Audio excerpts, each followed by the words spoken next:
Rescued by the black trackers again.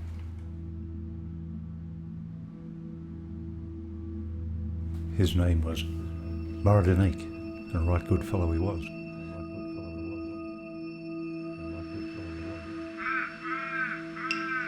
I knew him for years after that day he saved me in the bush.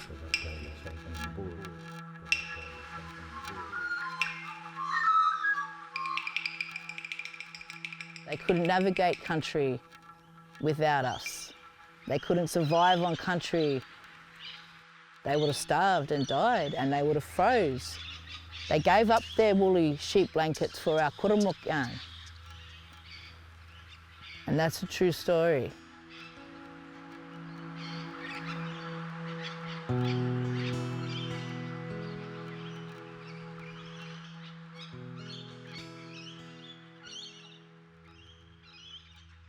There's been a lot of research in the past 20, 30 years, really terrific research about the invasion history, and that was crucial to Australia gaining a more nuanced and more mature understanding of our history of conflict. And that's necessary, but I also thought it was somewhat stilted.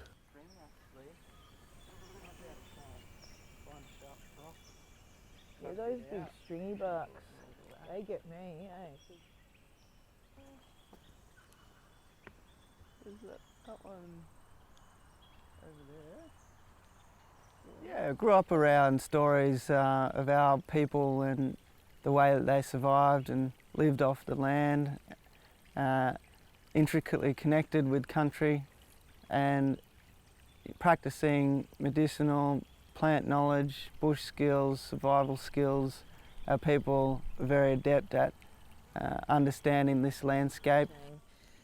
So the different ochres are part of the different life forces, if you like, that help bring the stories to life that we share. So we use these also for healing and medicines, in poultices and different tonics and creams that we make up for different healings. But the ochres also, it helps us tell our story properly, helps us honour country in telling that story properly. You know, these methods of survival that continue to be passed down and that exist in, you know, our knowledge systems have been developed over many generations, and we know about the stories of our old people who, despite being subjugated and driven off their land and treated like they didn't belong, still lent a hand to the colonisers or the invaders that camped on their country.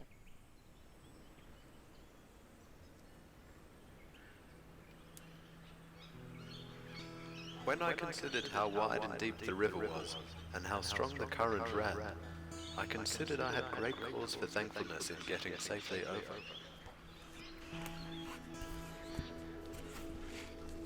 Do you remember the first story you read that made you think, wow? No, I wish I did. Yeah, that would be kind of good, but no, honestly, I don't. Yeah, there've been so many, like literally.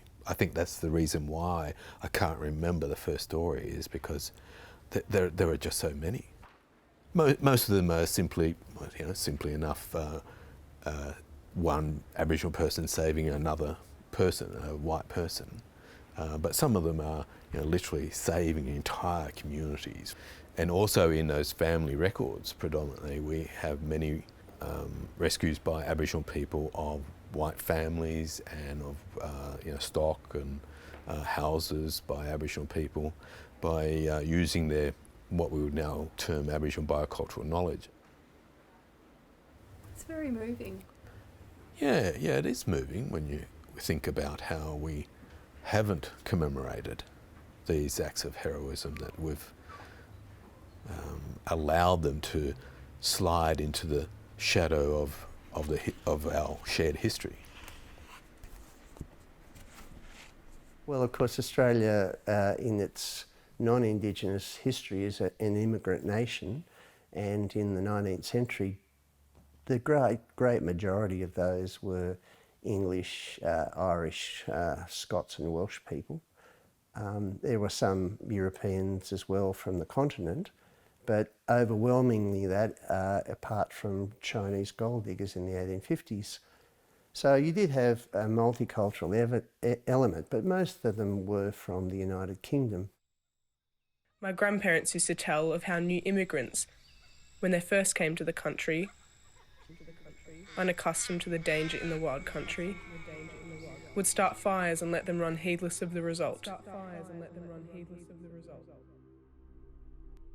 And the sort of people that came were, well, a bit mixed, but overwhelmingly they were townies. Those townies didn't have any knowledge of country life. They might have migrated to cities, but it was a very different knowledge anyway to the Australian environments. Danger in the wild country would start fires And let them run heedless of the result. And then stand, panic-stricken, at having loosed something they could not control. And they would go on to relate how the natives would run for bushes, put them into immigrants' hands, and show them how to beat back the flame as it licked up the grass. Indeed, it was a constant wonder. So I don't have any oral stories that have been passed to me through our direct mob that I know of, but I'm quite an avid reader of early colonial books, if you like, that talk about those colonial days. And there are, yes, lots of references where if it wasn't for the blackfellas, we would have lost our property. We may never have found this child, or they warned us to get out of the way before the floods were coming because they knew how to read the landscape. This was their country. They knew intimately where things were. They knew almost to the tree. You cannot live in a landscape year after year, decade after decade, generation after generation for more than 3,000 generations and not know your country.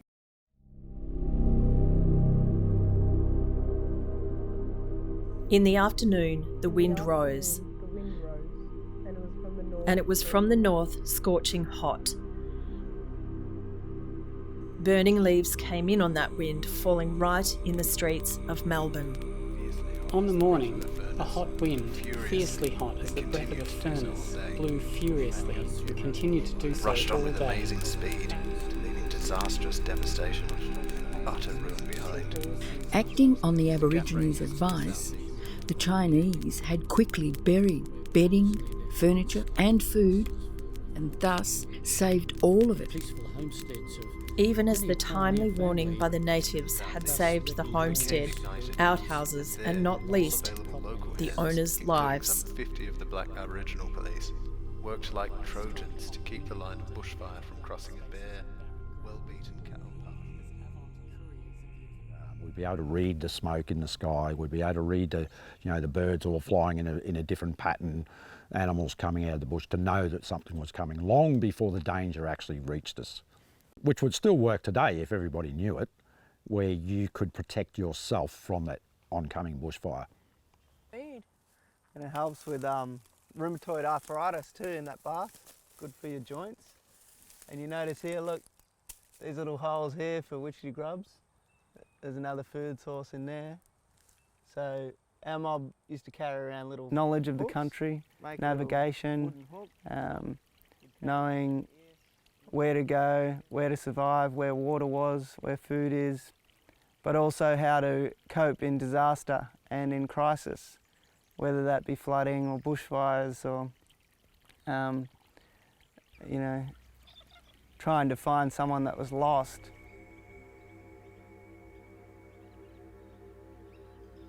They not only guided us accurately, but taught us many lessons in bushcraft and in the mode of approaching game, which perhaps we should never have picked up otherwise.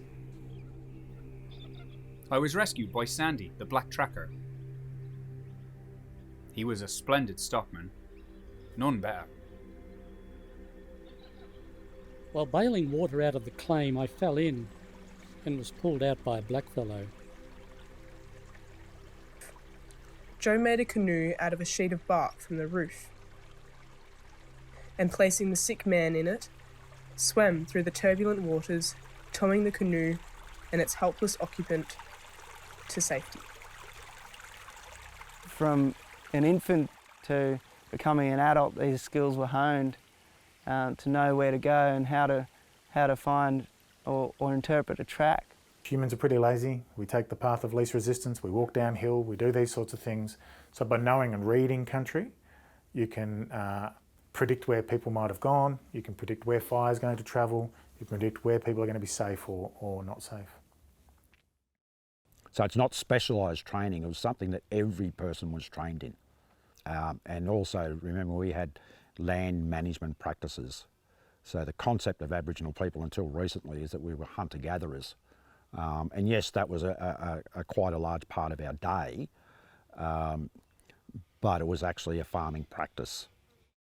When you were welcome to country, you were allowed to drink the water and take the food and receive the resources. Now, you know, in the initial stages, our people didn't think that the invaders were here to take the land, but you know, very quickly learnt that the intentions were not pure. So part of that colonisation period or era, a lot of our people refer it to as the killing times, and they don't like to talk about it.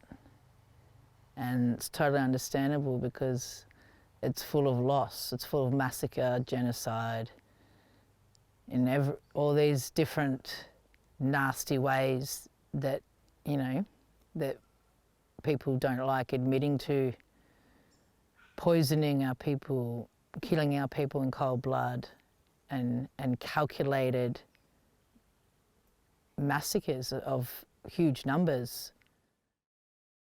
Despite what they did to our people and the history of the frontier violence, there was still our mob that recognised the humanity in the other and went out there and did what was right, did the right thing to, you know, muster up that courage and use their expertise in survival to lend a hand and help these fellas out. But there's a lot of Aboriginal philosophy is based around, you know, respect and doing things slowly and appropriately, you know, like it's not a warring and combative. We definitely fought wars, we definitely fought for what was ours, but we're not a hateful people, you know, and I think that we would have seen these situations arising and occurring and known that we could help, you know, and I think that there would have been a genuine empathy and a genuine care for what people were going through. And so that was what I really thought about. Yeah, why did, after all the, you know, the abuses, the trauma, the displacement, why did we do that? And that's because of that really, really strong law that they're here. We have to care for them. Otherwise you lose a bit of your own soul.